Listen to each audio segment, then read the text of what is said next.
So good morning. This meeting will now come to order. As this hearing is fully virtual, we must address a few housekeeping matters. For today's meeting, the chair or staff designated by the chair may mute participants' microphones when they are not under recognition for the purposes of eliminating inadvertent background noise. Members are responsible for muting and unmuting themselves. If I notice when you are recognized that you have not unmuted yourself, I will ask the staff to send you a request to unmute yourself. Please then accept that request so you are no longer muted.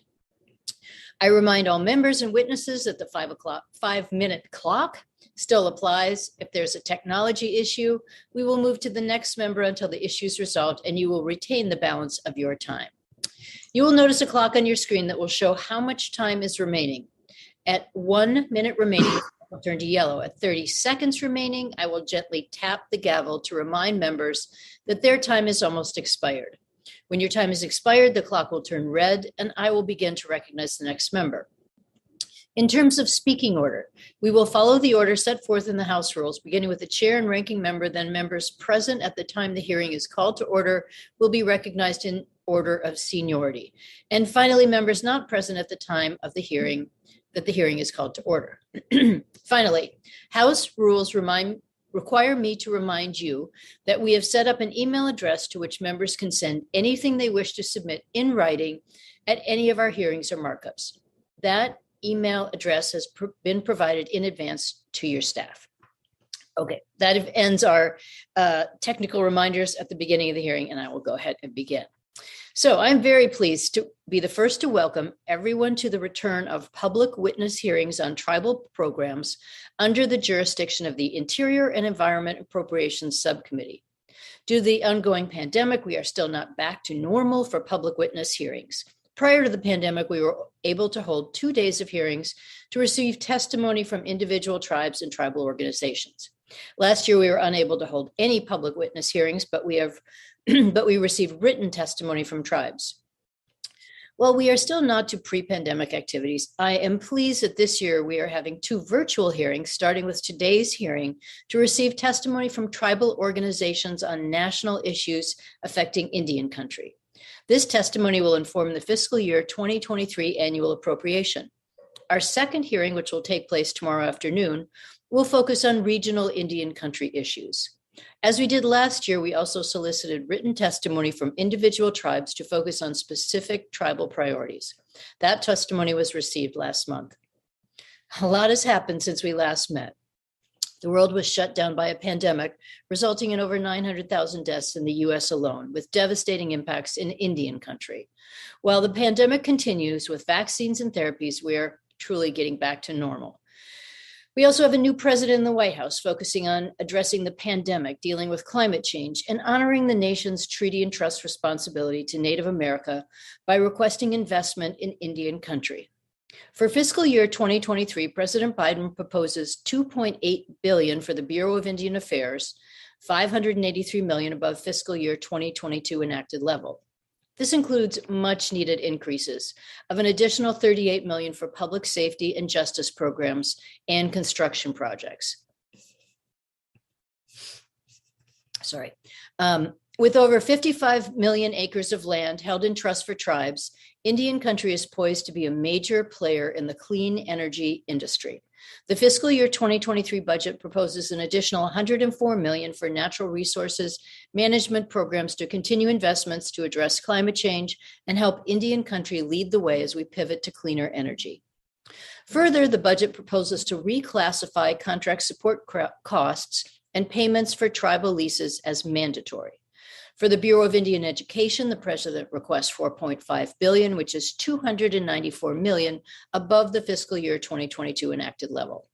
The president proposes to make substantial investment in education construction with a requested increase of $156 million. The pandemic showcased the failures of current BIE education facilities. I recently met with leaders from the National Indian Education Association, where we discussed the need for additional infrastructure investment. This requested increase will go towards addressing these needs. For the Indian Health Service, the president proposes to reclassify the entire budget as mandatory. This proposal is not within the subcommittee's jurisdiction. Although no discretionary funds were requested, I look forward to today's testimony on priority areas for Indian health. I am pleased to welcome back national tribal organizations to discuss the needs and challenges facing Indian country. I'm eager to learn more about Native Americans' national priorities, and I look forward to our discussions on these issues because I believe it will help to inform us as we begin to develop the 2023 Appropriations Bill. Each witness's full written statement will be introduced into the record, so please do not feel pressured to cover everything orally. After we hear the testimony of each witness on the panel, members will have an opportunity to ask questions. And with that, I'm happy to yield to my friend, Mr. Joyce, for his remarks.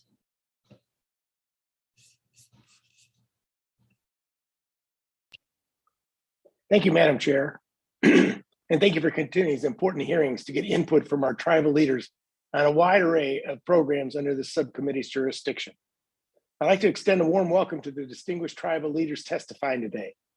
All of you have the difficult job of representing a diverse array of interests from hundreds of sovereign nations across the country. I represent the northeast corner of Ohio, which was once the land of Miami, Seneca, and others.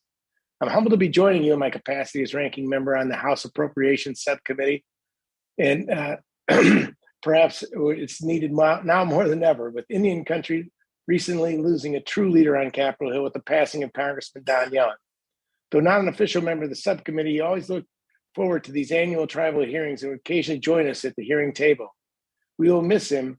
And as likely he would have wanted, we will endeavor to carry on his work on behalf of all American Indians and Alaska Natives. Like Don Young and many others in Congress, I recognize that upholding the tribal trust obligation is a responsibility shared by all members of Congress, regardless of congressional district. I also fully recognize that the federal government has a long way to go before fully meeting its trust and treaty obligations. That's why my position on the Appropriations Committee is a great honor, but it's also a heavy responsibility. Fortunately, I have a friend and partner in Chairwoman Pingree, and it's my sincere hope that together we will continue the hard work of our predecessors for more than a decade to increase the federal commitment to meeting those trust and treaty obligations.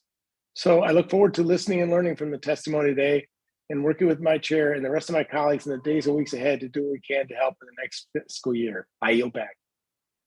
Thank you, Mr. Joyce, and thank you so much for remembering our colleague Don Young. He truly was a champion of Indian country, and we will miss him, absolutely. Do any other members wish to make an opening statement? Okay, if not,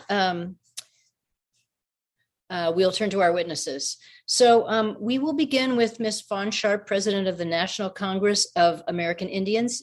Thank you for joining us today. You're recognized for 5 minutes.